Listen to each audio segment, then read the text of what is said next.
Mettre Jésus en premier. Seigneur, tu es mon premier, mon cœur, mes paroles. Père de miséricorde, écoute le cri silencieux de ton cœur qui désire un or ferme au milieu du chaos. Il y a un vide subtil, comme si chaque décision se perdait dans des labyrinthes de précipitation et d'incertitude.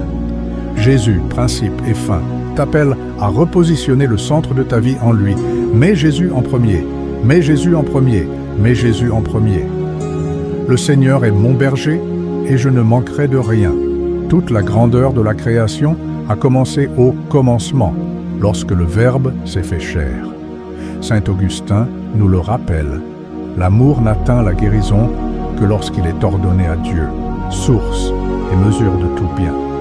Imagine ton cœur comme un vase brisé, recueillant les lacunes de plomb décousu. Ce n'est qu'en te tournant vers celui qui a fait l'univers que tu trouves les bords de l'âme alignés en harmonie.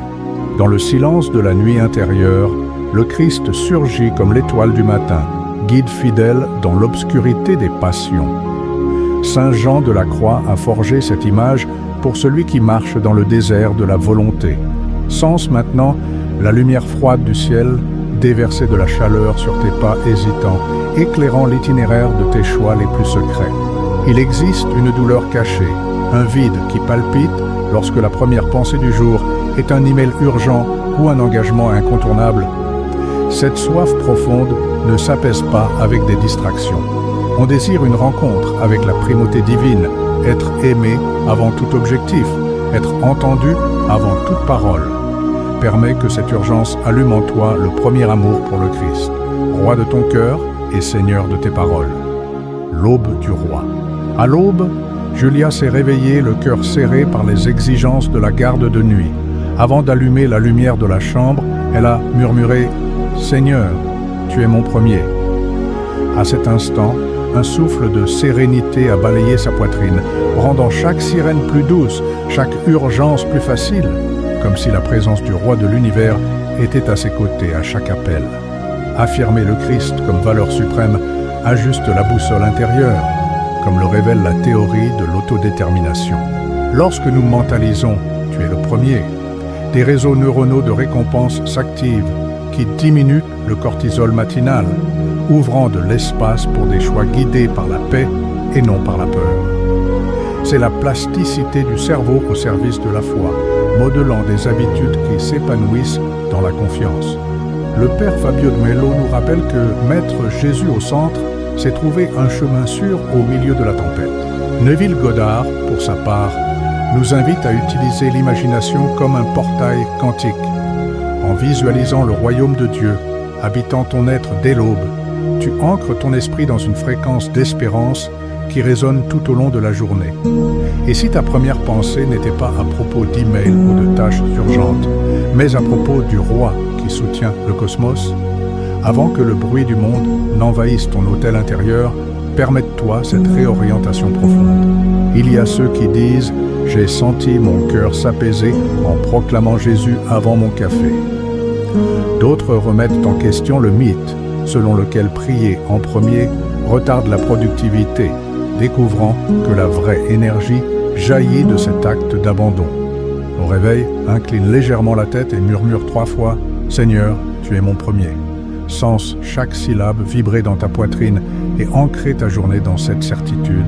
Que ce geste simple soit le premier autel allumé dans ton âme, irradiant lumière et force pour chaque seconde à venir. Résonance cardiaque. Dans le silence entre 2 battements, Ricardo aperçut une ondulation de paix s'emparer de sa poitrine. Au milieu de la tension de réunion qui s'étendait sur des heures, il a commencé à faire écho au nom de Jésus à chaque pulsation. Chaque Jésus mentalisé était un souffle de présence et chaque « mon premier » expiré, un geste d'abandon au roi de l'univers. Se croire habité par l'amour génère des changements palpables. L'effet Galatée montre que la foi projetée sur soi-même reconstruit le système nerveux, créant un champ vibratoire où la sérénité s'épanouit. La neuroscience spirituelle le confirme. Synchroniser la pulsation avec une invocation brève élève les niveaux d'ocytocine, régénérant les émotions et réduisant l'anxiété qui insiste pour serrer le cœur. Sainte Thérèse d'Avila a décrit la prière qui brûle, comme une flamme qui brûle à l'intérieur, purifiant et illuminant chaque recoin de l'âme.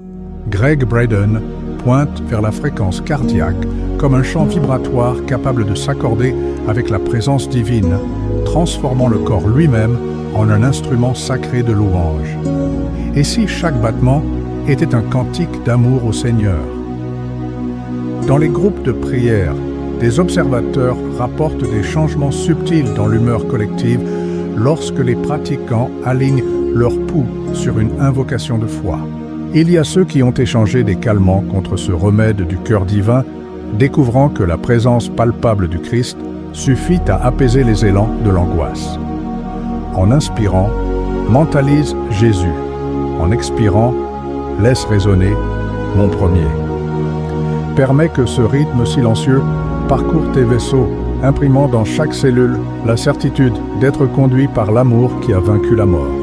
Ainsi, chaque battement devient un sacrement invisible, révélant le Christ vivant au rythme de ton propre cœur. Parole vivante. Béatrice a ouvert le premier chapitre de l'Évangile avec des doigts encore humides de sommeil et a lu. Au commencement était la parole, et la parole était avec Dieu, et la parole était Dieu. En arrivant à la bibliothèque, ces mots portaient une douceur nouvelle, chaque syllabe chargée de compassion. Des collègues ont remarqué le changement, une communication qui illuminait, accueillait et unissait, comme si le logos incarné coulait des lèvres de celui qui reconnaît Jésus comme le principe de chaque phrase. Lorsque le discours interne commence par la parole vivante, un effet halo est créé qui colore tout le dialogue externe. La théorie de l'autodétermination montre qu'intérioriser un texte sacré génère un but et une cohésion identitaire, faisant de chaque mot un reflet de la présence divine dans notre être.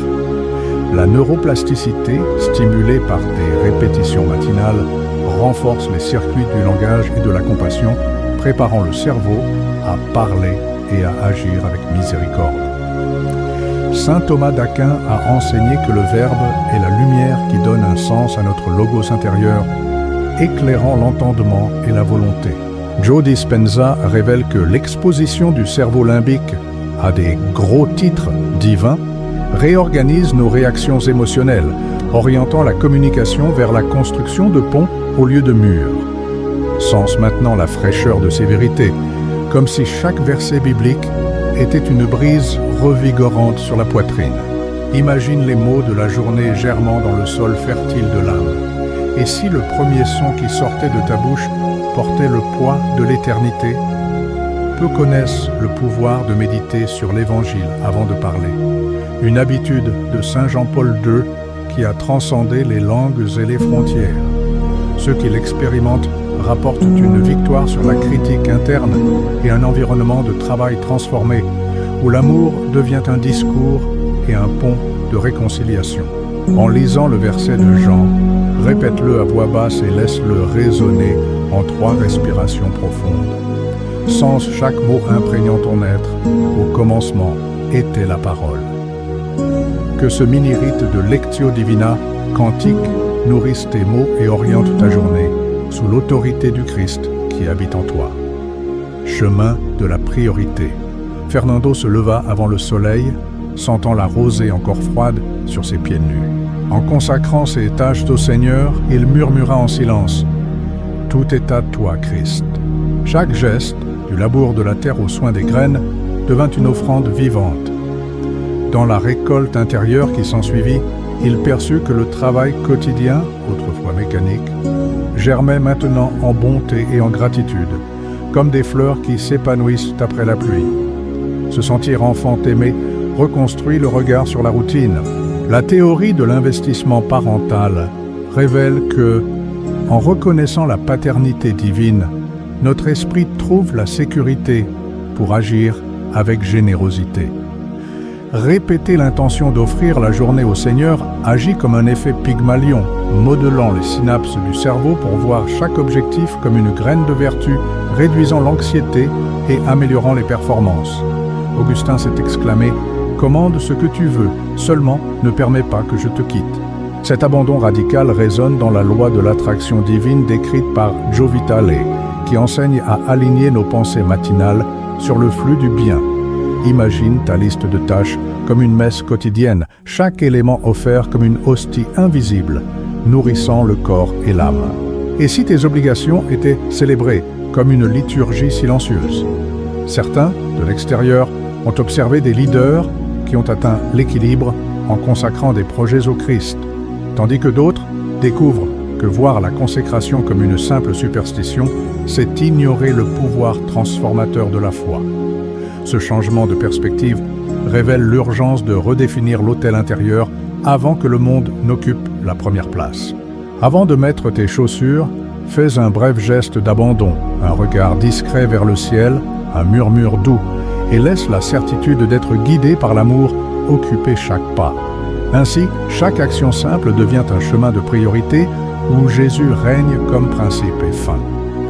La journée se termine sous l'éclat doux d'une étoile qui ne s'éteint jamais, le Christ que tu as mis en premier. Chaque geste, chaque parole, chaque battement de cœur a formé un cantique d'amour au roi. Jésus vit en toi. Jésus vit en toi. Jésus vit en toi. Ce refrain résonne dans l'intime, te rappelant que ta vie ne tourne pas autour d'objectifs décousus, mais autour de la primauté divine qui soutient tout l'être. Ce n'est plus moi qui vis, c'est le Christ qui vit en moi. Galates 2:20. Que cette affirmation résonne comme une prière pulsante, déliant les chaînes de l'ego et conduisant chaque pensée au rythme de la grâce. La priorité à Jésus est un acte de réception de la gratia habitualis, qui anime toute vertu. Imagine l'esprit accordé à la fréquence du Verbe, comme le propose Neville Goddard, manifestant le royaume à chaque choix. Reste dans cet écho silencieux, sentant la chaleur de la présence qui enveloppe ton cœur. Si la primauté du Christ a habité ton aube, qu'elle guide aussi ton crépuscule et le lendemain qui viendra. Laisse dans les commentaires un Amen ou partage comment Jésus est devenu le premier dans ton parcours aujourd'hui.